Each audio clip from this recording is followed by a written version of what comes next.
Well, looking obviously just at the collective, it's been the best defense all season long, statistically speaking, save for like the first 2 weeks of the year. But overall, Celtics have the best defense. But you want to go back to, when this all turned, which is January 8th, is where the run began for the Celtics. They have far and away the best defense, like lapping the field, best defense. And then an offense, because great defense leads to good offense, an offense that is borderline top five in the NBA in terms of the collective and offensive efficiency and points per 100 possessions and all of that. So, Ian, I guess what I'm wondering is this defense so good, with what you've seen, with what you expect it to be, again, provided health, is it so good that you just believe that this team in a playoff series, in a 7-game series, can compete with anybody, that there's no one that you don't view as an even playoff series? Doesn't mean the Celtics would go into every series as a favorite or anything like that. Like, there are certainly teams in the East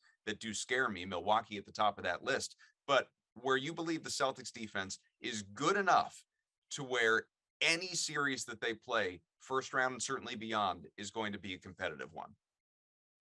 Yeah, if you put it like that, yeah, going to be or could be, you know, um, I'm personally not at the point where I'm saying, okay, they are a great defensive team. I don't think you say that until they've shown they're a great defensive team by going through the playoffs on their defense. I mean, it looks great right now, but they're gonna, and everything's going very well right now. It's almost too good to be true, right? But but when they get into the playoffs, I mean, we just all know that somebody's gonna get hurt. Maybe two guys get hurt. They're gonna go up against a hot team, or something's gonna happen. There's gonna be all sorts of curveballs here. And does your defense hold up under those circumstances? Uh, do you get screwed over at the end of a game that you should have won because of a bad call, or somebody makes a half court shot or something like that? You know, there are all sorts of tests coming up, and they have not passed those tests yet. They just haven't. They're doing everything they can at this point of the year to create a sense of promise, to get people to believe in them. I mean, you couldn't ask them to do anything more than they're doing right now, but they haven't done it. They haven't done anything, especially in this town. If we were in if we were in Memphis or something, it'd be a different point of view, right? But here, everybody here knows when you've really done it. And the only time you really done it is when they're getting ready to put the parade together. So those are the high standards here.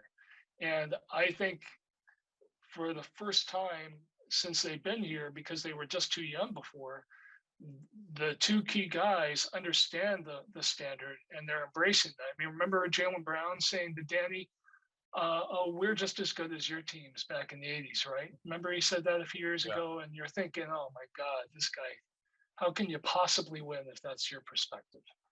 But now I think they understand just how tough it is and what they're up against, and and they've got a coach from the Popovich school, and they've had hard times, and they had hard times a few months ago, and they overcame it. How did they overcome it? By doing all the hard things. So look, they're doing everything right now, but I'm just not going to say that they're there or that you can count on them. They don't even know for sure if they can count on themselves right now. When guys win the championship for the first time and they don't know how to talk, they they can't find the words. They're crying. They're overcome. It's because they weren't sure if they had it in them. They weren't sure if they could win it until they won it. That's true with just about every player, and and so I think that's where they are right now. It's a great place to be, but they're not there yet.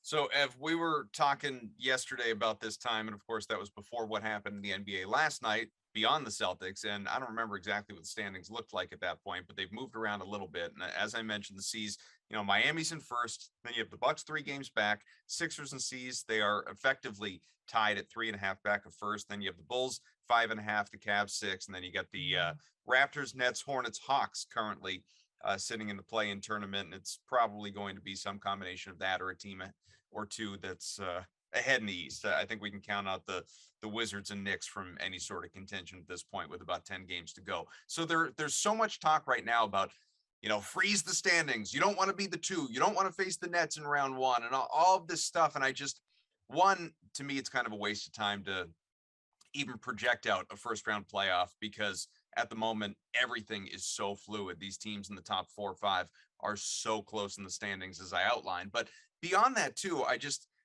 this is, if ever there were a team, and I've advocated in the past, for come game 82 and this matchup versus that matchup, when you kind of have a choice in it, and how you can evaluate that sort of thing. But I don't see this team playing the way it's playing, being scared of anyone, like I talked about, but also tinkering with anything to try to align anything to, avoid a team or go for a team that they desire. I think it's, cards are just going to fall wherever they fall. And I think they're good with that. Whether they should be or not, I don't think they're scared of the Nets. No. And I'll pivot a little bit in terms of what I said yesterday with you on a text message. Everybody's trying to avoid the Nets because the thought of playing Kyrie, and Katie together is really daunting. And I don't discount that, because Kyrie, when he plays, is out of his mind right now. He's ridiculous right now. I mean, when a couple of the games he's had, the one in Orlando was just an absolutely ridiculous game. But I'll say this: if you're going to catch the Nets, you'd rather catch them early than late, because I do believe that as we get further and further away from today's date, the more likely it is Kyrie's playing at home. I also think that there is something to be gained by the fact that Boston at one point not so long ago was the 11 seed, not even in the play-in tournament. Mm-hmm. To go from there to second place would be an all-time swing, I think, maybe in NBA history, to be frankly honest with you. It is an absolutely ridiculous turnaround. And I think, given the confidence this team is playing with, I don't think that you're looking at anybody saying, yeah, we don't want to play them. The teams that, look, every team in the East has at least something going for it. I think, with the exception of maybe Toronto, but Toronto's got Nurse and they're playing super well together. And Pascal Siakam has played significantly better second half of the season. Fred VanVleet is always a guy that thrives in the playoffs. So it's not like I'm discounting them either. They're a good team. They just don't have that superstar type talent that some of these other teams do. But if you look at every other team, I mean, the only team I'm truly afraid of is the Milwaukee Bucks, because Giannis can go off for 50 points in a game 6 in the NBA Finals and totally derail your entire season just by doing that. So, with the exception of Milwaukee, I don't think Boston should really be afraid of any team. So if they get the 3 seed, great. But honestly, 2 or 1 seed or bust here. Have as many home games as you possibly can. I don't. People are like, oh, they should try and be the 4, so get the 4 or 5. Well, then you got to go on the road and play Miami. That's not going to be fun. Okay, not going to be fun. Oh yeah, get the 3 seed, so that way you get 6. You avoid, the potential Raptors, or maybe the Net. No. Get the 2 seed, so you're playing Milwaukee at home. Get one of the top 2 seeds, and that way the only time you're on the road is a potential playing the 1 seed Miami, and then at that point you're in the Eastern Conference Finals, and hell, anything can happen at that point. So, all the people that are like, oh, they should jockey for position, they should look for the 3, the 4. No. Finish the season the best you can. Give yourself as many home games as possible, and let the chips fall where they fall. Everybody trying to be like, oh, yeah, Philly is tanking, so they avoid, the Nets. Well, that might be true, but that shouldn't be Boston's mentality. Boston's mentality should be, we should finish the season as strong as we can, get as many home games as we can, and just let the chips fall where they may. Because every team in this conference is going to be tough. Every series you're going to play, no matter who you play, is going to be tough. There's no cheap out. Even with the Bulls, DeRozan and Levine, plus the guys coming back, and Caruso, Williams, and Ball, that's not fun. So just trust me. Get as many wins as you can, have the best seed as you can, and go into the playoffs with as many home games as possible. Anybody saying the other arguments, I think, are just, they're not looking at what they should be really looking at.